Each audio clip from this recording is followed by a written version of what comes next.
Feliz sábado, hermanos. Queremos darle una hermosa y cálida bienvenida a este culto. Esperamos que lo disfruten con nuestro Dios y les deseamos que realmente salgan llenos del Espíritu Santo después de este culto para arrancar una nueva semana. Lo importante es que al principio vamos a disfrutar de una parte de alabanzas y por el otro lado, después vamos a disfrutar del tema del día, que tiene que ver con el poder del nombre. Así que acompáñennos.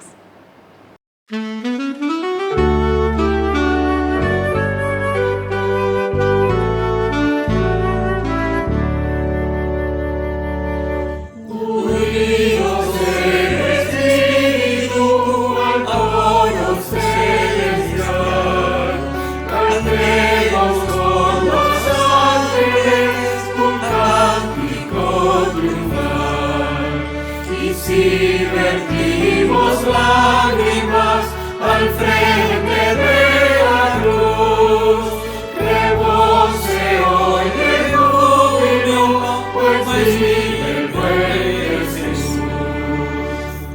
Lo que le diste Gólgota, derrota falleció, desde el sellado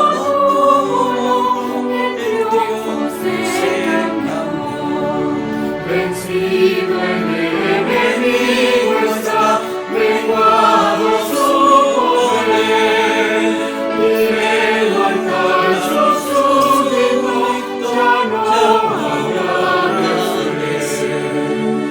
Jesús de gloria, príncipe, autor del majestad, vergüenza los de los de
La oración por el instructor bíblico, de autor anónimo. Envíame a alguien, Señor, que tenga tiempo para estar conmigo, que venga a verme, que me regale su presencia y rompa tiernamente el pesado silencio de mis días. Envíame a alguien, Señor, que me sonría y piense conmigo, que ponga su mano en mi corazón dolorido y saque a la luz mis pensamientos escondidos. Envíame a alguien, Señor, rico de humanidad, rico de ti, que me ofrezca el don de tu palabra, la fuerza de tu amor y el aliento de tu esperanza. Muchas gracias, Señor Dios. Pero hoy estamos felices de estar todos juntos y gracias de nuevo por la tan cálida bienvenida que nos han dado hoy. El sermón de hoy se llama El poder del nombre.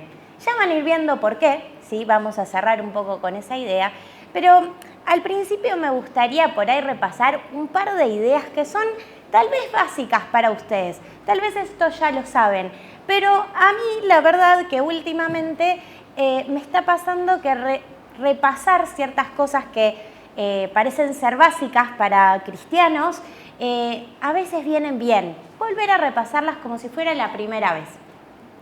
Ustedes saben que yo cuando era chica, ¿sí? En primer y segundo grado de la primaria, mis papás no me mandaron a un colegio adventista y cursé esos primeros 2 grados en un colegio vasco católico, acá en Argentina. Y como buen colegio vasco católico, era sumamente ortodoxo. Entonces era un colegio gigante, creo que era más grande, o grande como una manzana, ¿sí? Incluso el colegio más también. Y adentro incluso tenía una iglesia católica, donde los chicos nos llevaban. De hecho, en esa época, hace como más de 20 años, el colegio estaba dividido en el sector de varones y en el sector de mujeres. Hoy es muy raro encontrar colegios que todavía mantengan esa separación para tener clases, pero así era. Y a veces había monjas que no nos daban clase, pero sí nos hacían de celadoras. Entonces nos llevaban de acá para allá en el colegio cuando teníamos que ir, por ejemplo, a misa, que cada tanto nos tocaba ir a misa. E incluso también teníamos en cada grado, en cada aula, había una virgencita dentro de una caja de madera. Y era como la Virgen viajera, de algún modo, porque a cada alumno le tocaba una semana, ¿sí? Llevársela a su casa a la Virgen y tenerla en la casa como para bendecir, vamos a decirle, a las casas de los alumnos, a las familias. Así que un poco que yo, incluso teníamos clases de catequesis, sumamente ortodoxo el colegio, sumamente católico, pero mi mamá ya siempre nos llevó a la iglesia desde que nacimos, a la iglesia adventista. Entonces yo ya sabía qué cosas, o sea, realmente no me causaba una confusión a mí, porque yo sabía muy bien lo que creíamos en la medida que lo sabía a los 7, 8 años, y sabía con qué cosas ya sabía que no estaban bien enseñadas en mi colegio, pero había una cosa, hermanos, que sí hicieron bien, ¿sí? Todas las mañanas, además de izar la bandera y de hacernos formar la fila y de cantar el himno, lo cantábamos todas las mañanas, cosa que hoy no sé si se sigue haciendo en todas las escuelas, también rezábamos el Ave María, ¿sí? Ese yo no lo decía, pero sí nos habían enseñado el Padre Nuestro, ¿sí? Así que bien, una de todas las cosas que me rodeaban, había una con la que yo sabía que íbamos bien, que estábamos alineados lo que me enseñaban en casa y lo que me enseñaban en el colegio. Así que dije, bien, este es el momento en el que puedo ser lo cristiana que soy sin ningún problema de conciencia. Y yo no sabía el Padre Nuestro de memoria, pero sí en este colegio lo aprendí. Y todas las mañanas decíamos el Padre Nuestro. Ahora, fíjense qué curioso, que es una oración que nos enseñó Jesús, ¿no? Esto está en Mateo, está en Lucas también, lo pueden buscar. Y es una oración que hoy casi, si nos lo pudiéramos repetir todos acá en la iglesia, casi que lo diríamos todos al unísono tal vez. Más, menos, versión Reina Valera, nueva versión internacional de la Biblia, más o menos todos podríamos decir lo que dice el Padre Nuestro. Es una oración sumamente conocida. Ahora, hay cosas que uno puede sacar de lección de esa oración, pero hay una que es la primera, que es con la que quiero que hoy nos quedemos. ¿Cómo arranca esa oración? Un poquito más fuerte les agradezco. Muy bien, Padre Nuestro, justamente le decimos así comúnmente a esta oración que nos enseñó Jesús. Y justamente me quiero quedar con eso por un momento. Arranca diciendo Padre Nuestro. Lección número 1, Jesús, ¿a quién le dirige sus oraciones? Al Padre, ¿sí? Y no es menor esto, hermanos, ¿sí? Porque hoy, como un poco para ir calentando motores en nuestra meditación, quiero que tratemos de poner a cada uno de la Trinidad, ¿sí? Que conforman la deidad en la que creemos, en los espacios en los que se nos ha enseñado a través de la Biblia, que ocupan cada uno de ellos, el Padre, el Hijo y el Espíritu Santo, en nuestra oración.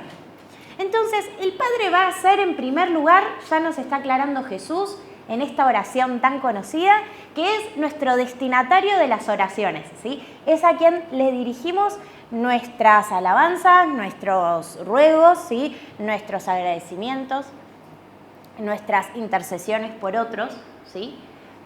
Ahora, fíjense, ¿sí? Vamos a ir mientras ya abriendo nuestras Biblias y vamos a ver qué pasa con Jesús como hijo cuando oramos. Vamos al libro de Juan, capítulos 14,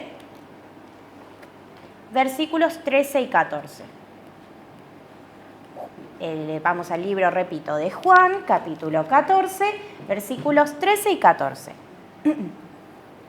Y dice así: cualquier cosa que ustedes pidan en mi nombre, esto lo dice Jesús, ¿sí? A sus discípulos. Cualquier cosa que ustedes pidan en mi nombre, yo la haré. Así será glorificado el Padre en el Hijo. Lo que pidan en mi nombre, yo lo haré.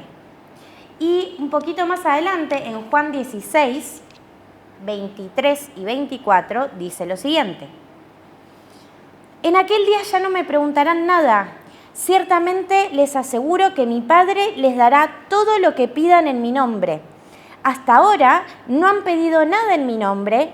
Pidan y recibirán para que su alegría sea completa. Ahora, es fascinante, ¿no?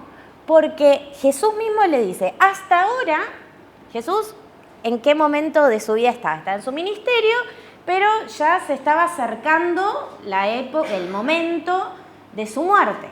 Entonces Jesús ya les empieza a decir que hasta ahora ellos le orarían al Padre, le hablarían al Padre, pero nunca en el nombre de Jesús. Y ahora Jesús les dice, chicos, presten atención, a partir de ahora empiezan a pedir en mi nombre las cosas, porque se están empezando a dar las condiciones necesarias para que eso suceda, para que efectivamente pudieran pedir las cosas en el nombre de Jesús. Y es curioso, ¿no? Porque ya vamos a entrar un poco más en esto, pero hasta el momento Jesús no había cumplido un rol, pero a partir de su muerte iba a haber un cambio en el que efectivamente esto iba a tener un propósito, ¿sí? Y vamos a ver qué pasa con el Espíritu Santo, ¿sí? Vamos al libro de Lucas, capítulo 11. y vamos a ver qué nos dice ahí acerca del Espíritu Santo. Lucas capítulo 11, versículos 9 en adelante. También dice Jesús: así que yo les digo, pidan y se les dará, busquen y encontrarán, llamen y se les abrirá la puerta, porque todo el que pide recibe, el que busca encuentra, y al que llama se le abre. ¿Quién de ustedes que sea padre, esto les extiende la pregunta a los que son padres, si su hijo le pide un pescado, que acá también están necesitando los pescados para hacer la Torre de Babel, le dará en cambio una serpiente? O si le pide un huevo, le dará un escorpión. Pues si ustedes, aun siendo malos, saben dar cosas buenas a sus hijos, ¿cuánto más el Padre Celestial dará el Espíritu Santo a quienes se lo pidan? Evidentemente, hermanos, Jesús lo que está diciendo acá es lo siguiente: de todas las cosas que realmente uno le pudiera pedir al Padre, hay cosas que Dios nunca nos va a negar. Porque el cielo nunca va a retener nada que sea imprescindible para nuestra salvación, ni para el bienestar de nuestra vida espiritual. Nunca nos va a retener nada de esto. Y ya vamos a hablar más, pero pareciera que el Espíritu Santo es lo que Dios está desesperado por darnos, pero nosotros también lo tenemos que pedir. Y no solo para que el Espíritu Santo more en nosotros, ¿sí?, para tener realmente la presencia de Dios en nuestra vida, sino también para que nosotros nos demos al Espíritu Santo y nosotros nos dejemos ser utilizados por el Espíritu Santo. Ahora, ya un poco lo dijimos, pero ¿ustedes qué suelen decir cuando terminan una oración? En el nombre de Jesús. Amén. ¿Algo más? ¿Alguna variante? ¿No? Yo he escuchado por los méritos de Jesús, ¿sí? O, ¿cómo? Por tu Hijo amado. Ahora, ¿alguna vez se preguntaron realmente por qué dicen eso? ¿O es como una costumbre, no? Yo entiendo que a veces, ya cuando uno pasa cierto tiempo como cristiano, hay cosas que las dice sin pensar. Pero, ¿alguna vez se preguntaron realmente por qué lo decimos? ¿Cómo? Perdón, no te escuché. Gracias. Ella dice, es el único puente que nos traslada al cielo. ¿Correcto? Dije bien. Sí, porque tengo una madre hipoacúsica, entonces yo por ahí mi audición tal vez a veces no es la mejor. Es la herencia. Bien, perfecto. Y hay varias razones por las que a veces decimos esto. Y es por lo siguiente. En primer lugar, ya leímos que Jesús nos lo enseñó, ¿sí? Ya le dijo a sus discípulos, a partir de ahora empiezan a pedir en mi nombre. Sí, pero ¿por qué? Si hubiéramos estado ahí, yo le hubiera enseguida preguntado a Jesús, bueno, pero ¿por qué ahora este cambio en la oración? ¿Por qué tengo que decir esto? Y es lo siguiente, bien decían allá, porque Jesús empezó a ya transitar desde ese momento una preparación de, como ya también venimos estudiando en este trimestre en Hebreos, para ser nuestro sumo sacerdote. Y para repasar un poquito, el sumo sacerdote iba a ser este puente, este intermediario o intercesor, como muchas veces decimos, es una palabra bastante adventista, pero en otros rubros no sé cuánto se usa esta palabra. Iba a empezar a ser un poco, permítanme la expresión, un poco que la paloma mensajera entre nosotros y el Padre. Hermanos, recuerden lo siguiente. ¿Cuál es el mayor y más crítico problema de la humanidad? Que estamos separados de Dios. Antes nos podíamos ver cara a cara, por Adán y Eva.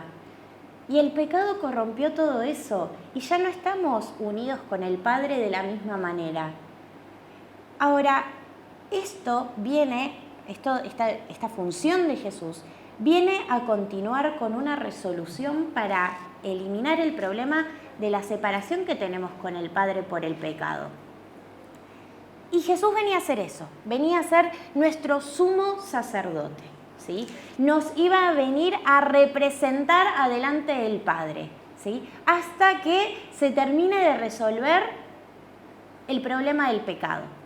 Ahora, vamos a Hebreos, ¿sí? Para ver un poquito qué dice al respecto. Vamos a Hebreos capítulo 7, versículos 23 en adelante.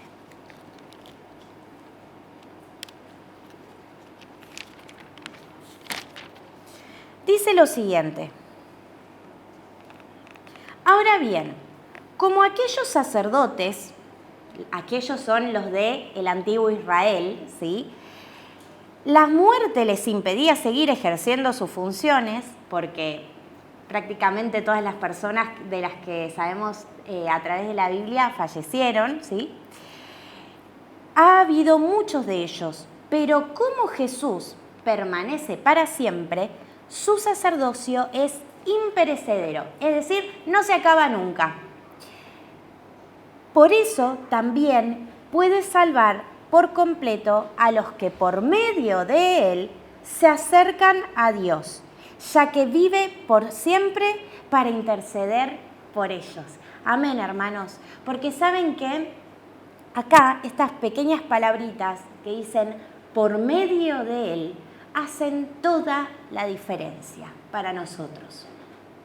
La única manera que nosotros tenemos hoy de llegar al Padre es hablarle, pero en el nombre de Jesús. Y ya vamos a ver por qué, ¿sí? No solo, ya vimos un par de razones, un par de causas. Jesús nos dijo que lo hiciéramos así. Sabemos que lo podemos hacer porque ese por medio, ese en nombre, en realidad ya sabemos que Jesús lo está cumpliendo porque es nuestro sumo sacerdote en el santuario celestial. Ahora, esto no es en realidad nada nuevo, ¿sí? Esto ya viene siendo una enseñanza para nosotros desde los comienzos de nuestras Biblias, ¿sí? Si ustedes van a Levítico 16, Éxodo 30, ustedes van a empezar a leer acerca de lo que es el altar del incienso. ¿Les suena? En el santuario que Dios le mostró a Moisés que debía construir uno para que él morase en el medio de su pueblo. Bueno, adentro de ese santuario había un mueble, ¿sí?, que era el altar del incienso. ¿Y qué pasaba ahí? Usualmente había un culto a la mañana, un culto a la noche, ¿sí?, un culto y también una ofrenda, un sacrificio se hacía, y también era un momento de oración para el pueblo. Y en ese momento se le había instruido a Aarón, que fue el primer sumo sacerdote, que tenía que quemar un incienso distinto, ¿sí? Es una mezcla, disculpen acá mi falta de vocabulario porque no soy experta en incienso, pero era una mezcla de especias aromáticas que iban a permitir que al encenderse y quemarse con brasas, ese olor agradable que empezara a salir una vez quemado el incienso, ese olor o aroma agradable, como dice la Biblia, iba a elevarse como si fuera una nubecita de humo, ¿sí?, y ese olor agradable llegaba hasta el otro lado del velo del santuario. Que de paso, los que estudiaron la lección saben que esta semana se estudió acerca del velo, así que están todos en tema, me imagino. ¿Y qué pasaba? Eso es algo que parece que quedó en el pasado, pero no. Si ustedes van a Apocalipsis, y acá si me permiten, vamos a leer solo un versículo, no nos vamos a poner en estudio bíblico difícil de Apocalipsis, pero fíjense una visión que tiene Juan acerca del santuario celestial, el santuario verdadero. Fíjense que ahí también había un altar de incienso donde también se quemaba incienso y en algunos casos, no sé si alguna vez ustedes ya escucharon de este tema, pero yo hacía mucho tiempo había escuchado que el incienso representaba las oraciones de los creyentes, de los santos, pero pequeña corrección. No representa, y ya vamos a ver, no representa las oraciones en sí, representa algo más, ¿sí? Ahora, ¿qué es lo único, hermanos, que nosotros sabemos, que nos enseña la Biblia, esto ustedes lo saben seguro, que realmente nos puede hacer aceptos adelante de los ojos de Dios. Los méritos de Jesús. No hay otra cosa, hermanos, no hay otra cosa por la que podamos ser salvos. Ese aroma agradable, ese incienso, representaba la vida perfecta de Jesús, la vida intachable, el sacrificio perfecto que hizo Jesús por nosotros, ¿sí? De manera que esto nos enseña que la única cosa por la que nosotros podemos ser escuchados ante el Padre es por los méritos de Jesús. Por eso, si alguna vez escucharon que alguien dice al final de sus oraciones, por los méritos de Jesús o en el nombre de Jesús, fíjense en todo lo que están creyendo. Están creyendo que Jesús vino a esta tierra y que era Dios y hombre a la vez, ¿sí? Que tuvo una vida sin pecado, que además murió sin haber cometido pecado por mí, por vos, por todos nosotros, que además resucitó y ascendió al cielo, y más importante, que hoy está en el cielo intercediendo por mí. O sea, fíjense todo lo que hay detrás de esto tan chiquitito que decimos así al pasar, al finalizar nuestra oración, en el nombre de Jesús. Y de paso, la palabra amén, por si no lo sabían, significa que así sea, como una doble reafirmación de que realmente estamos acercándonos al Padre en el nombre del Hijo que todo lo puede. Ahora, detrás de esto hay en Filipenses, ya vayan yendo con sus Biblias hacia el libro de Filipenses, una razón más por la que realmente podemos decir con seguridad y a conciencia en el nombre de Jesús. Y esto es la autoridad que tiene el nombre de Jesús, que no tiene ningún otro nombre en la tierra. Vamos al libro de Filipenses, capítulo 2. Filipenses, capítulo 2. Espérenme que ya me olvidé dónde está Filipenses. Filipenses, capítulo 2, versículos 8 en adelante. Perdón, vamos a arrancar desde el 7, que me gusta. Por el contrario, Jesús se rebajó voluntariamente, tomando la naturaleza de siervo. Fíjense, vayan contando, ¿sí? Con los deditos o mentalmente.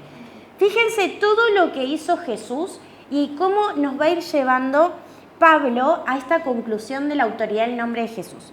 1. Se rebajó voluntariamente, tomando la naturaleza de siervo y haciéndose semejante a los seres humanos. Y al manifestarse como hombre, se humilló a sí mismo, se hizo obediente hasta la muerte, y muerte de cruz, no cualquiera.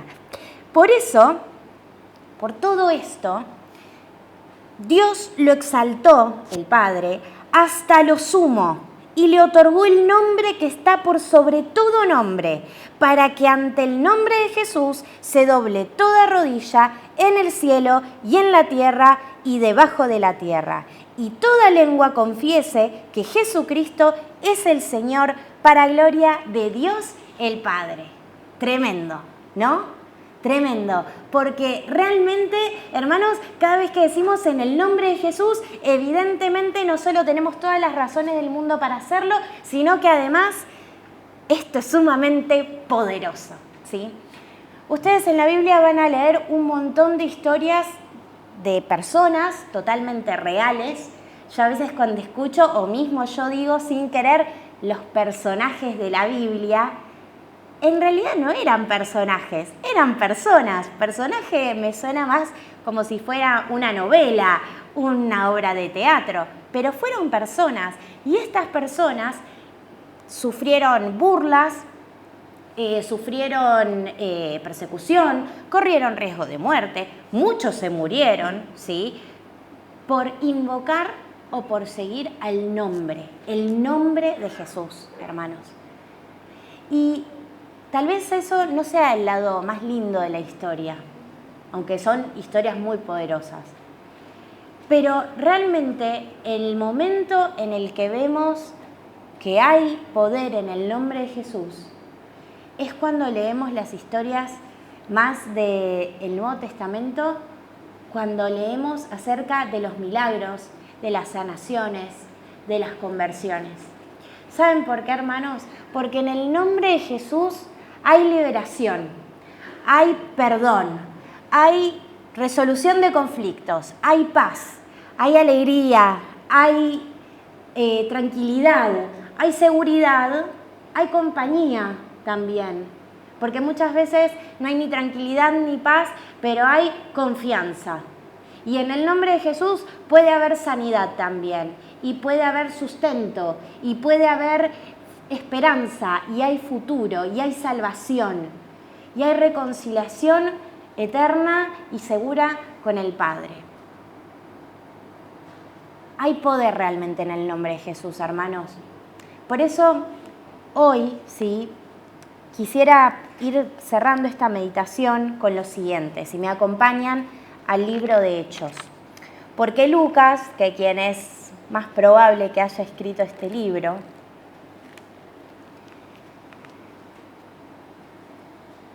ellos vieron muchas cosas, hermanos, ser hechas en el nombre de Jesús, que es quien hace toda la diferencia, no solo en el momento de orar, pero en tu vida. Es quien te puede dar vuelta a todo. Es quien nos da la seguridad en el momento que más lo necesitamos. Y fíjense lo que dice Hechos, capítulo 2, versículo 38. Lucas acá va a registrar las cosas más importantes, las esenciales que pueden ocurrir en el nombre de Jesús. Y dice así: arrepiéntanse y bautícese cada uno de ustedes en el nombre de Jesucristo para perdón de sus pecados y recibirán el don del Espíritu Santo.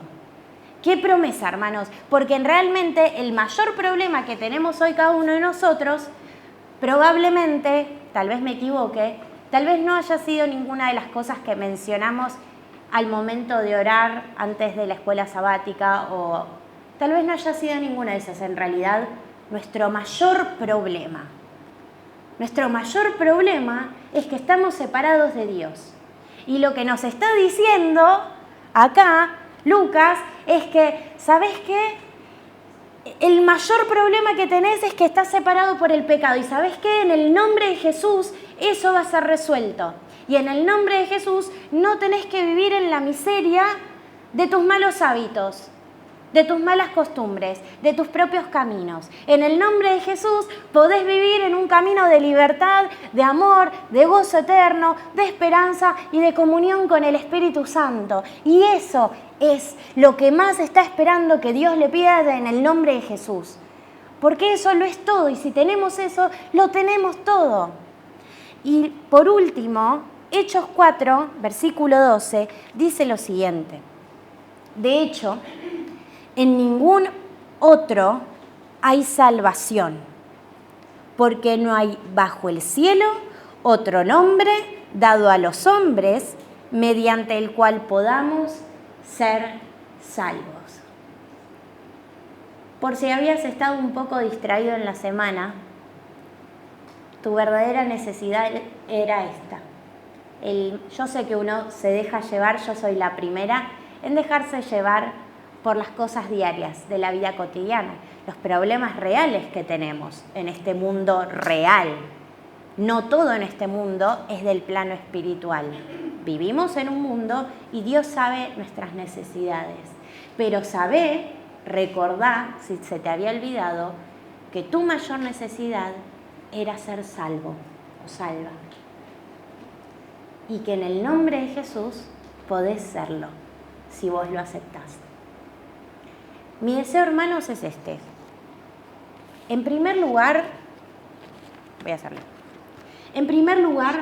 que cuando oren seamos conscientes de lo que estamos diciendo. Piensa en las palabras que están diciendo en la oración. No repitan por repetir, desde el principio hasta el final. Oren realmente de forma reverente, pero de forma sincera. Están hablando con el creador del todo, del universo. tu creador. Y es un desperdicio que estemos diciendo palabras por decir. Él está dispuesto a escucharnos, pero tengamos algo que decir de verdad.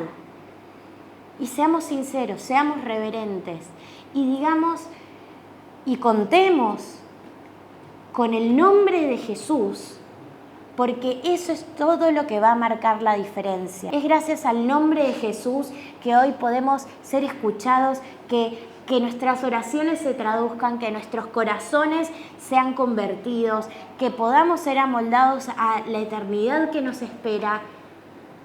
Todo eso puede pasar, hermanos. Y cuando digamos esa frasecita del final, en el nombre de Jesús, díganlo con confianza, díganlo con esperanza, díganlo con seguridad, porque es justo esa partecita, la que decimos a veces sin pensar, es realmente la que hace toda la diferencia. Toda. Porque Jesús es la diferencia y Jesús es todo. Ese es mi deseo, hermanos. Si les parece bien, vamos a orar. Bendito Padre eterno, te damos muchísimas gracias por habernos reunidos hoy en tu casa. Gracias porque podemos hacerlo en libertad, Señor. Gracias porque hay tanto amor en esta casa y te pedimos, Padre, sobre todas las cosas, que nuestros corazones sean preparados para pasar una eternidad con vos, porque eso es lo que realmente queremos.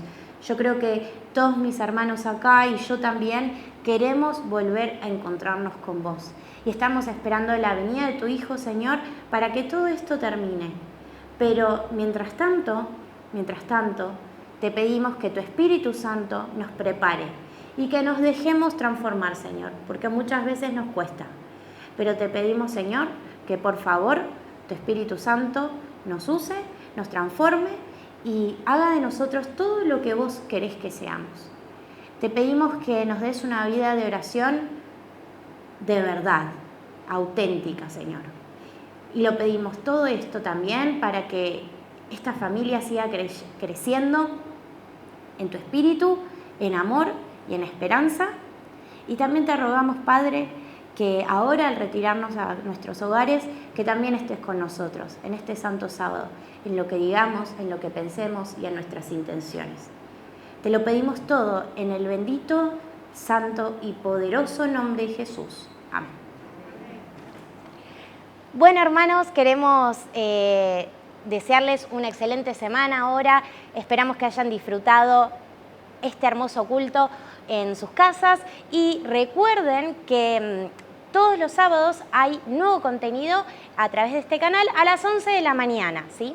Y si además tienen alguna duda acerca de lo que fue el tema del día de hoy, pueden dejar sus comentarios también abajo, que serán contestados, y a la vez, si tienen algún pedido de oración o pregunta, sepan que también lo pueden dejar abajo porque ya serán contactados y contestados. Que tengan una feliz semana.